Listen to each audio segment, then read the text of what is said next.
personne sans référence. Un bon matin devient une légende. Namesana langate koyebanae. Les courtes prières en public et les résultats sont magnifiques. C'est que les nanga kogumenana aussi. Il m'appelait, je le sais. Likabwezo pela katinanga. Namituni pona nini. Ezo umela yakolo.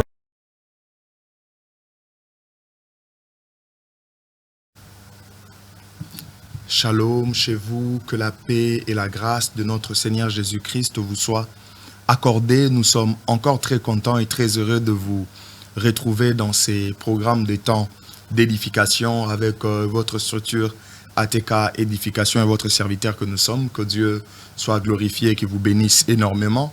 On venait de terminer cette série où nous étions en train de parler de ce qui avait trait à notre nation, que nous aimons bien et nous voudrions que Dieu continue à faire du bien à notre nation.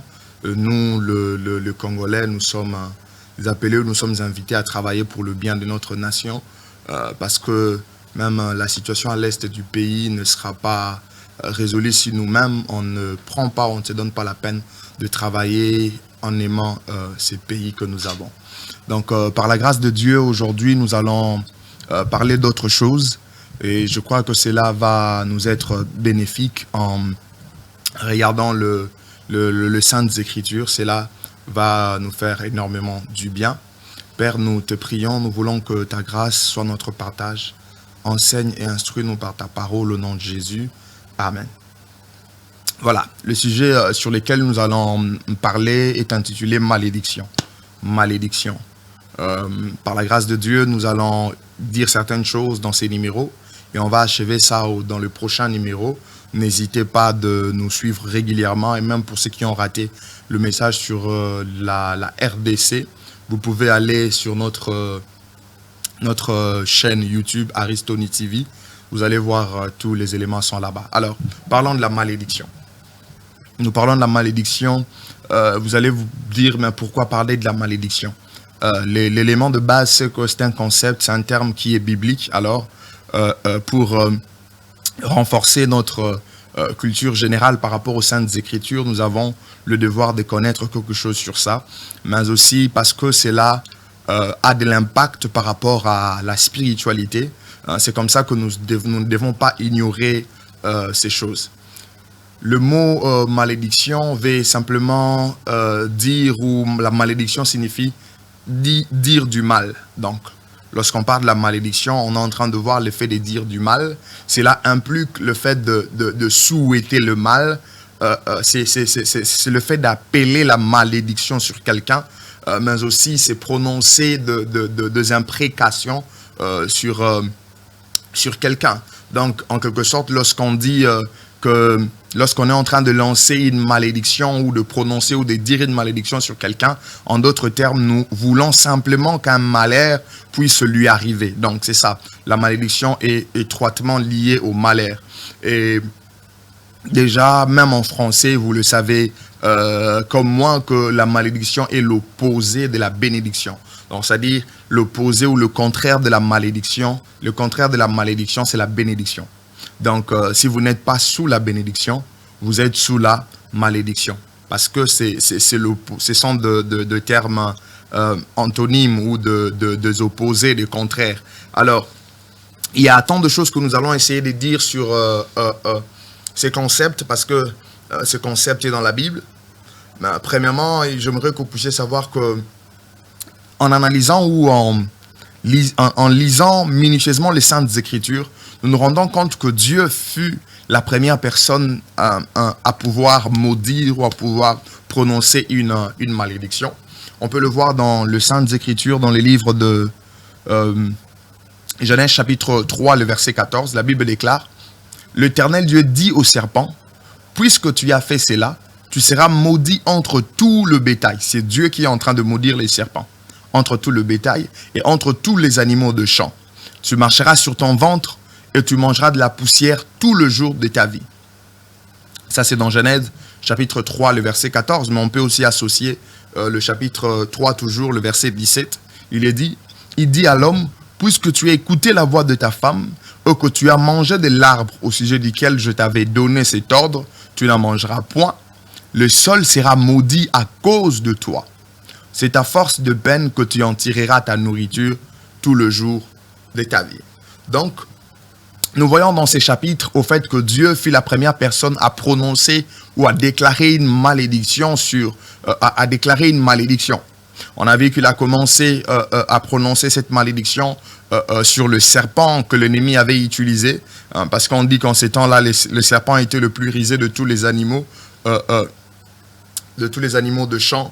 Et l'ennemi avait utilisé les serpents, ou l'ennemi avait pris la forme du serpent.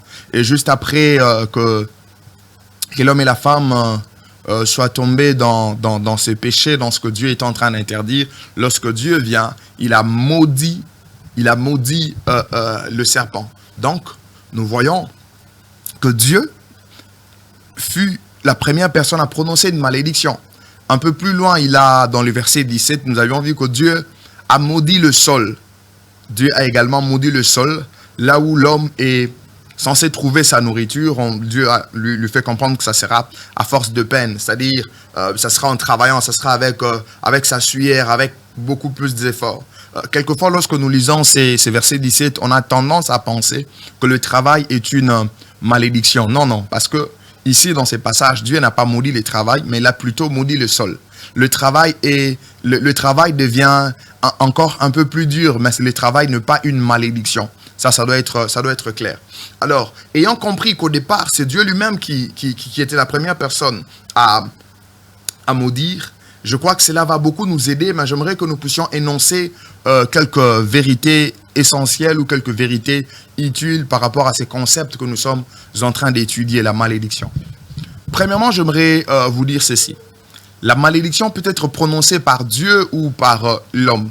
C'est-à-dire, lorsque nous parlons de la malédiction, c'est quelque chose qui peut être déclenché par un homme. C'est-à-dire, un homme peut déclencher une malédiction dans la vie d'un autre homme. Tout comme Dieu peut aussi déclencher une malédiction ou prononcer une malédiction. Comme on l'a vu d'ailleurs, il fut la première personne à les faire. Donc, vous pouvez être là, homme, mais maudire quelqu'un, maudire quelque chose. C'est possible.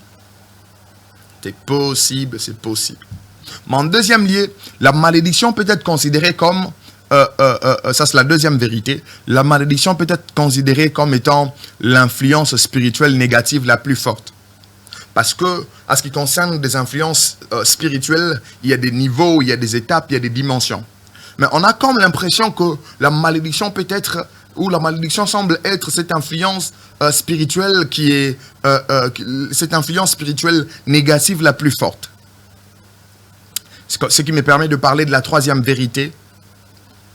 En vous disant ceci, la malédiction a des effets néfastes dans la vie des hommes. Parce que notre message est adressé aux hommes. Notre message est adressé à tous nos téléspectateurs qui sont des humains, qui ne sont pas des robots.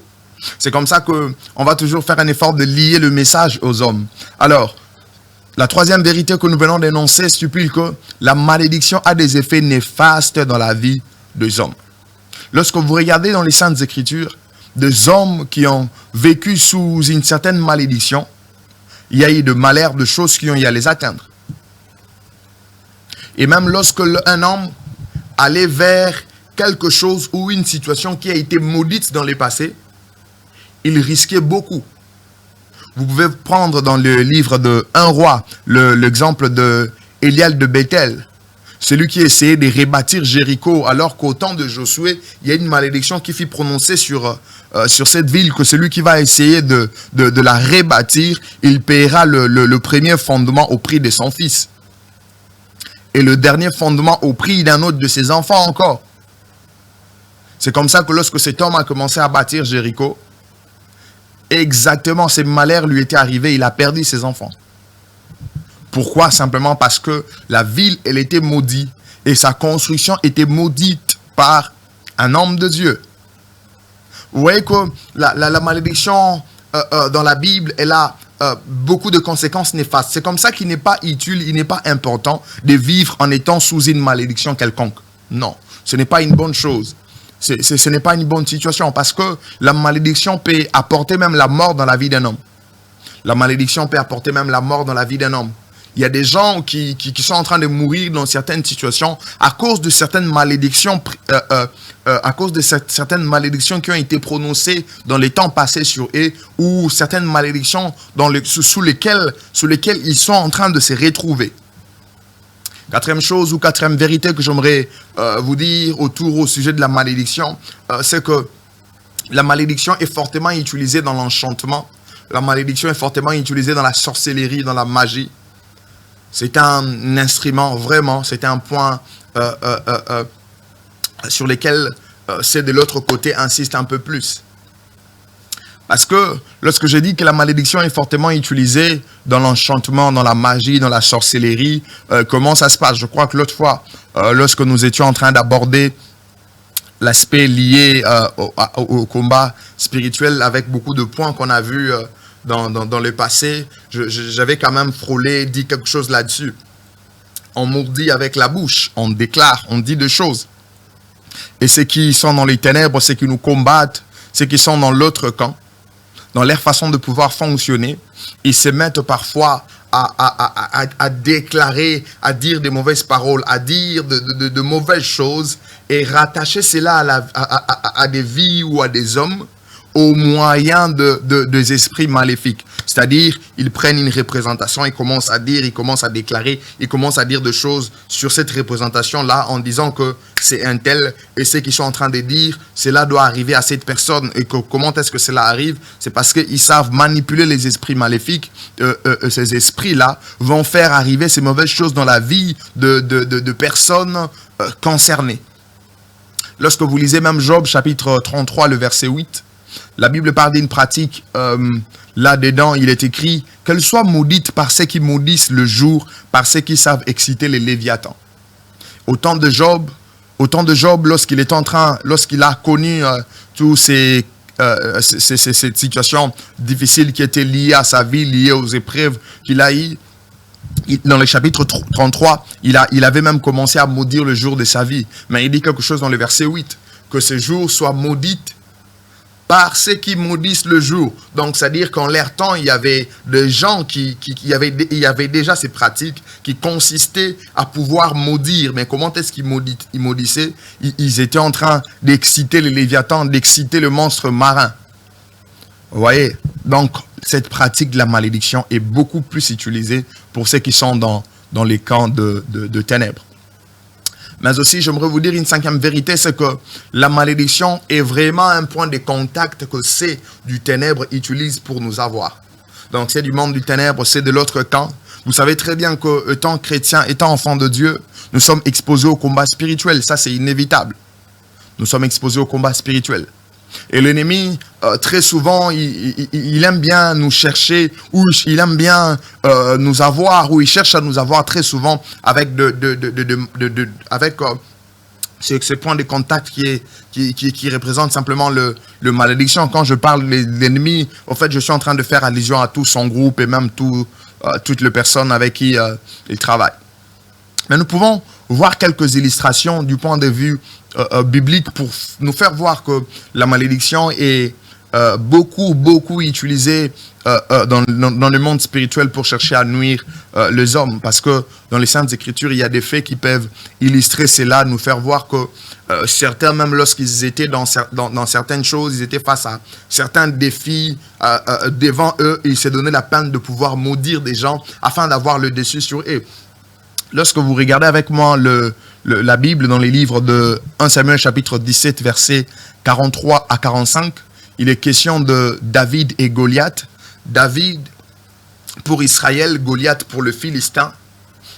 Ils doivent se battre afin que celui qui va gagner puisse donner de la victoire à son camp, donner de la victoire à sa patrie. Mais qu'est-ce qui se passe? Au lieu qu'il commence directement à se battre, mais écoute ce qui se passe dans 1 Samuel chapitre 17, verset 43 à 45. La Bible dit, le Philistin dit à David, là c'est Goliath, il dit, suis-je un chien pour que tu viennes avec moi, pour que tu viennes à moi avec de bâtons. Et après l'avoir maudit par ses dieux. Ça, c'est Goliath. Au lieu de commencer à combattre avec David, la Bible déclare qu'après l'avoir maudit par ses dieux. Donc, il a d'abord commencé à parler. Il a d'abord commencé à maudire David par ses dieux. C'est-à-dire dire de malheur, dire de mauvaises choses sur David, tout en utilisant les forces maléfiques liées à ses dieux.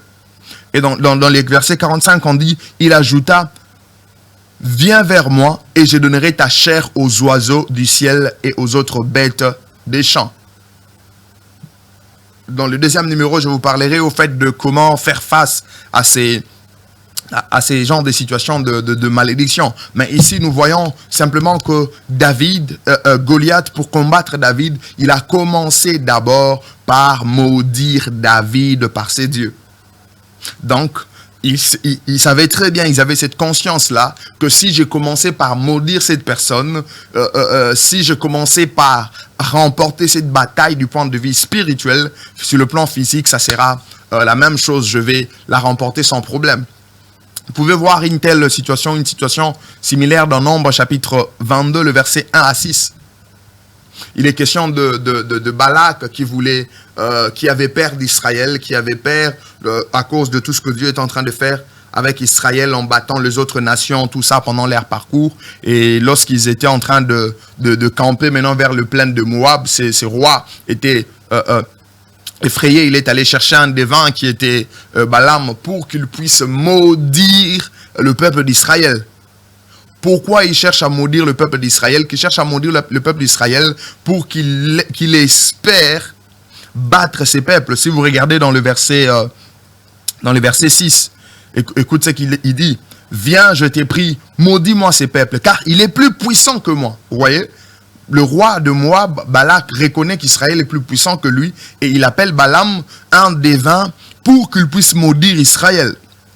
Et il dit, peut-être ainsi pourrais-je le battre et les chasserai-je du pays, car je sais que celui que tu bénis est béni, celui que tu maudis est maudit. Donc, il a besoin de battre Israël, il a besoin d'avoir la supériorité, la suprématie sur Israël, mais au lieu de renforcer son armée, au lieu de renforcer ses troupes, au lieu de renforcer ses gens, au lieu de se créer une armée solide d'abord, il se dit non, je dois chercher quelqu'un qui a un certain pouvoir afin qu'il me maudisse ses peuples. Vous voyez, donc la malédiction est très souvent utilisée comme ça, comme un point de contact, comme élément qui peut déclencher une certaine défaite dans la vie des ennemis. Et c'est du ténèbre utilise ce genre de choses très souvent. Ça, c'était une vérité, la sixième vérité qui sera la dernière par rapport à ces numéros. La sixième vérité, c'est que le diable n'a pas le pouvoir de la malédiction dans la Bible. Lorsque vous regardez dans les Saintes Écritures, lorsque vous regardez dans la Bible, vous ne verrez nulle part que le diable a ces monopoles de la malédiction ou ses pouvoirs. C'est-à-dire, c'est un absolu pour lui. Il peut se lever un matin, il dit que je maudis un tel, telle chose va l'arriver, je maudis un tel, je maudis un tel. Non. Vous allez vous rendre compte que dès le départ, la première personne à prononcer une malédiction, c'était Dieu. Ainsi, la personne qui a le monopole, c'est la personne qui en a le monopole, c'est-à-dire la personne qui a le monopole de pouvoir maudire, c'est Dieu. Ce n'est pas le diable. Ça doit être très clair. C'est comme ça que les chrétiens qui sont dans l'ignorance sont dans un état de peur, un état d'incertitude. Non. Ça doit être clair dans nos esprits. Le diable n'a pas le pouvoir ou le monopole de la malédiction. Car lorsque nous regardons les Saintes Écritures, c'est Dieu celle qui a ces monopoles. Pour preuve, Nombre chapitre 23, versets 7 à 9. Lorsque Balak avait appelé Balaam pour maudire Israël, Balaam a essayé, ça n'a pas marché. Écoutez ce qui est dit dans le verset, à partir du verset 7 de chapitre 23. La Bible dit, Balaam prononça son oracle et dit, Balak m'a fait descendre d'Aram, le roi de Moab m'a fait descendre de montagne de l'Orient. Viens, maudis-moi Jacob. Viens, sois irrité contre Israël. Sois irrité contre Israël. Verset 8, comment maudirais-je celui que Dieu n'a point maudit? Ah, ok. On t'a appelé pour maudire, mais tu n'arrives pas à maudire parce que comment est-ce que tu vas maudire celui que Dieu n'a point maudit? Il dit, comment serais-je irrité quand l'Éternel ne point irrité? Je les vois du sommet des rochers, je les contemple du haut de collines. C'est un peuple qui a sa demeure à part et qui ne fait point partie des nations. Ok, on t'a appelé pour maudire, tu n'arrives pas à maudire. Simplement pourquoi? Parce que Dieu ne les permet pas. C'est Dieu qui en a le monopole. Enfant de Dieu, ça doit être clair dans nos esprits. Le diable n'a pas le monopole de la malédiction. S'il en avait le monopole, s'il en avait tout pouvoir, il pouvait faire de nous tout ce qu'il veut à tout moment et à n'importe quand. C'est comme ça que malgré l'insistance de Balak, Dieu n'a pas changé sa position. Malgré que Balak a voulu pousser Balaam à aller encore plus loin, insister, mais ça n'a pas tenu. Parce que c'est Dieu qui en a le monopole. D'ailleurs, c'est Dieu qui a fixé les règles pour pouvoir être béni ou pour pouvoir être maudit. C'est-à-dire, Dieu a fixé des règles sur la malédiction et la bénédiction. Dans sa loi, dans la loi de Dieu, dans la parole de Dieu, tout est clair. Lorsque vous lisez Deutéronome chapitre 28, on vous fait voir de choses pour lesquelles, si vous les faites, vous serez maudits, et des choses que vous devez pratiquer pour être bénis. On montre ça à Israël de façon claire.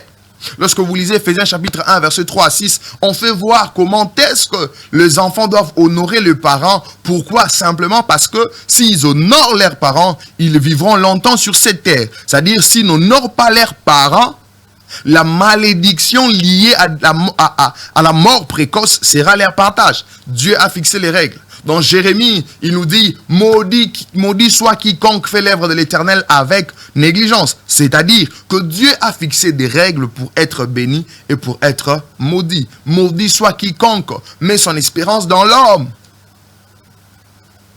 C'est Dieu qui a fixé les règles. Et le diable, dans sa stratégie, dans sa façon de faire, il aime nous pousser à faire des choses qui vont nous exposer à des malédictions de Dieu. Il aime nous pousser, nous inciter à aller dans des choses qui vont faire en sorte que les malédictions de Dieu soient suscitées sur nous, sur nos vies, ou que nous en soyons frappés.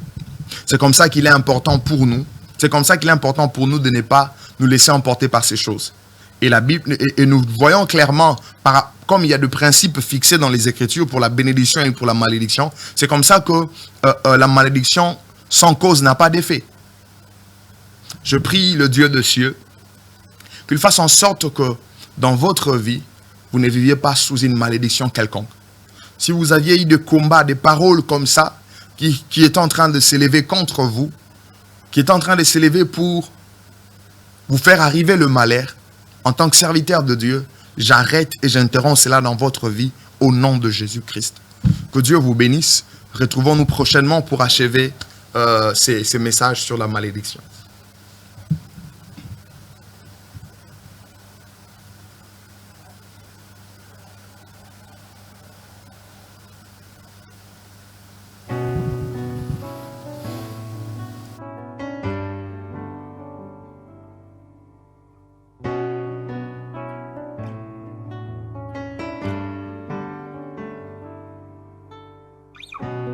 Une personne sans référence, un bon matin devient une légende.